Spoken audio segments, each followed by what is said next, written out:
Hey, welcome. I'm Jeremy. I'm Jordan. And Jordan is brand new to the Joy FM Like, family. so So new. you can wave virtually or give the thumbs up below. My mom's probably doing Yeah. a double wave right now. She's like, hey, I know him. That's my son, Jordan. Just want to say welcome. And to Jordan, he's going to be our new midday person on Joy FM. So briefly, when can people hear you on the air? Well, I'll be on where you've been on for a while, 9 a.m. to 2 p.m. Monday through Friday. Not sure about the weekends. I've had some people ask about the weekends. I'm like, can we just get through the week first? I mean, everybody's already ready for the weekend. It's Monday. I'm like, I don't know when I'm going to be. I'll have to talk to the bosses and see when they want me to be on. Yeah. But 9 a.m. to 2 p.m. Monday through Friday, right after the morning show, and then right before Justin and Kim. Yeah, well, it's so great to have Jordan part of Joy FM now. And if you were listening to the morning show this morning with Nick, Sandy, and Scott, he was out hanging out with them a bit. But if you missed some of that or just caught like a portion of it and want to hear a short, brief story of how you even got to this point, yeah, you and I were talking. Awesome. You and I were talking about this too, because you were like, there wasn't a job when you reached out. And so I had obviously been on in the market in another capacity at another radio station for a while, and becoming a father kind of changes things. And I really walked through that part of my life in that capacity on the show that I was on before, and just some of the material, some of the content was starting to become a little too much. And I was starting to find that I was distancing myself and starting to find that there were some barriers that were just being built, whether it was me or not. It just became a little frustrating. I felt like I couldn't come in and put on a show that I felt was, the best that I could do, but also something that I would want my kids to want to be listening to once they get older. I'd have to text my wife, Stephanie, and be like, it's not the right time, and then they couldn't listen to me, and it was a little frustrating. And so it was nice when, the opportunity started to arise where it was like, is there something else out there for me? Is there going to be something down the road? Because I don't know if I can find myself doing this for so long. And then COVID, and then, there was countless prayers. I spoke to my pastor. There was a lot of things where I was just kind of seeing, is this where I need to be? Is this the path in life? Is this my season? Then I started to say, would I find myself ever leaving? And that really scared me, because I'm like, could I ever just walk away and change my path?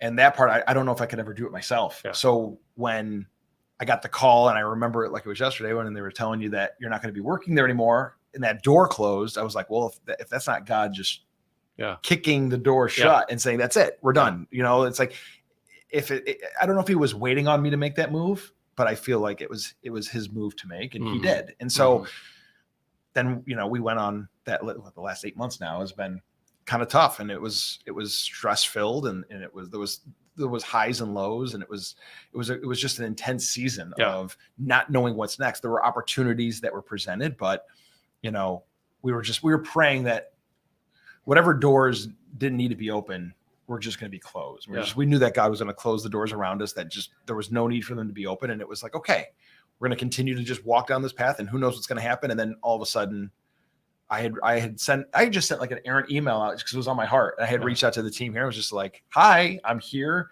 I'm not just looking for a job. This isn't just for me to earn a paycheck. And then it just started as, well, there's nothing right now, which turned into a part-time job, turned into something full-time. And it was funny how just one step after another, and it just felt so smooth. There was no frustration. It didn't feel like there was any resistance. It just kind of gradually worked its way through to the point where a week and a half ago, I was here in the building for the first time, seeing everybody and going, wow, this is actually really happening. And then you and I got to connect with you last week and had a blast just watching you do the show. And then here we are today. So it's really been interesting how, every opportunity around us either was paused. And it was funny. My mother-in-law was sitting there telling me, she's like, the next one's going to be it. The next one's going to be it. You'll see. I feel it. I've been praying. The next one's going to be it. And the next one was Joy FM. And she was so right. I was like, you're so right.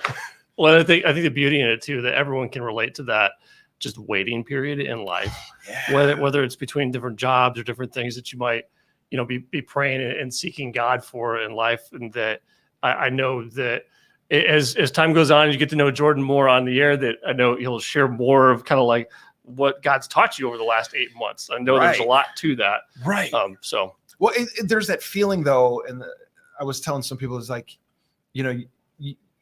you wait for those opportunities. You're always saying, okay, I'm not hearing anything. Yeah. You know, why am I not hearing God? What am I supposed to be doing? What am I listening for? Yeah. You know, and then it felt like, no, this was just waiting for the opportunity to be there for me. Yeah. And then to have that feeling that you were like plucked and said, boom, it's for you. It's just the ultimate gift. Yeah. And then for everybody, you know, for my immediate family, my wife, Stephanie, and the kids, the joy to know that I'm not just going back to work, but they can listen and that there's no, like, I'm not having to be somebody that I'm not, you know, there's a consistency in work and out of work that I've never experienced before. Like today is the first day that who I am in studio is who I am out of studio. It's incredible. Yeah.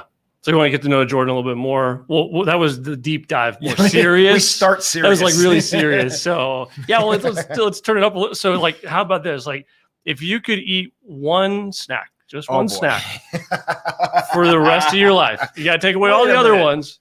The rest of my life. Yeah. Which one would it be? Like, what's your go-to snack? So the go-to snack is ice cream of any type. Well, me too. Ice cream. It's like depending. It doesn't matter where it's from. I know Crown Candy was just rated the best ice cream in Missouri. Yeah. So there, or Cold Stone, or I can name 1,000 other places. Ted Drew's. By the way, any of you, if you want to send any samples, we could try it. We have a freezer in the building. They've showed me in the kitchen. There's a nice size freezer. So pints, half gallons, double half gallons. You know, we got that going. That was actually kind of funny. My wife and I got married. My brother used that ice cream reference in his best man speech. So you know, when it makes the best man speech at a wedding, it's serious business. So ice cream would be it for the rest of my life. All right. So besides eating ice cream, then what's your favorite thing to do on like a day off?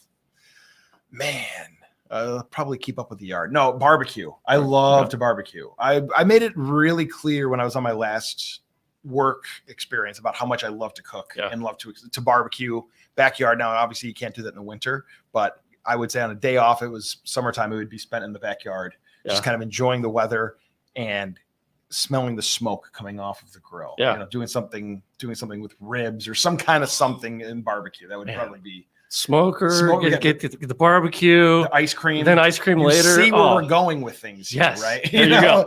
Everybody's stomach is growling now. It's like what? 2:30 in the afternoon. They're like, I'm at work. Why is he talking about food right now? So maybe this one applies. I don't know. Then the last show you binged watched. I mean, you do have 2 little kids. So maybe it's a kid's show, or maybe it's a Food Network show. I've been going back and forth. Food Network, I catch a lot of that stuff. I'm trying to think what was the last show that we did watch. Or you just found yourself like, oh man, I've been watching this for 5 episodes now. What was like this Kevin James, the Garage show on Netflix? It was like the NASCAR, because I'll watch racing. Yeah. And so it was racing themed, and I kind of wanted to see what was going on with that. So it was that Kevin James show, and we didn't make it very far. Okay. So I might need some suggestions. Comment below, shows that we need to start binge watching now. So like something you had shared with me too, like you've been a fan of, been listening to Joy FM. This is not, so you're no stranger to Joy FM. So what's maybe like one of your favorite songs on the air right now, or that you've connected with, or your kids have too? I'm a huge Elevation Worship fan. Okay. So their current one, I'm just like blown away by. So I'm always like, I start singing, right? Because you just find yourself singing to all these songs. So, hearing rattle and that gets louder in the car every time I play it. Now it gets loud in the studio too, where I'm like worried that people are going to hear me.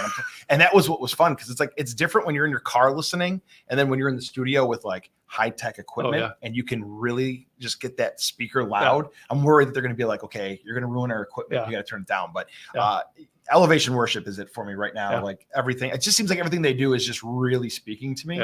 And so I just have that real connection with what they're putting out. So I would say that, and that's just right now, that's just what's really kind of hitting the meters in the studio, if you will. And if you're watching us on Facebook or YouTube too, if you got any comments or questions and want to share those, you can do that as well. We do have one question here. Let's see. Andrea asks, what are you looking forward to most when working here at Joy FM? Oh, I'm really excited over the fact that the message that's coming through the speakers, and who is going to be the next that might not be on the path that they want to be on, and they hear something that gets them there. So being able to, I feel like it's not just 1 or 2 people that have gotten Joy to where it's at. It feels like, I was saying this to Sandy this morning. It's like, I didn't just get here because a position opened up. I got here because somebody donated. God put it on their heart to do one of the donations when they do the donations here. If you're new, if there's family that has no idea, there's the, they do the different seasons and they do the donations here, and people, so it was on their heart to do that. Yeah. And because of that, allowed me to have this position. So God is working not just through me, but through other people. And so the excitement to know that maybe through me, there's somebody else that comes to Christ or finds their way and goes, you know what?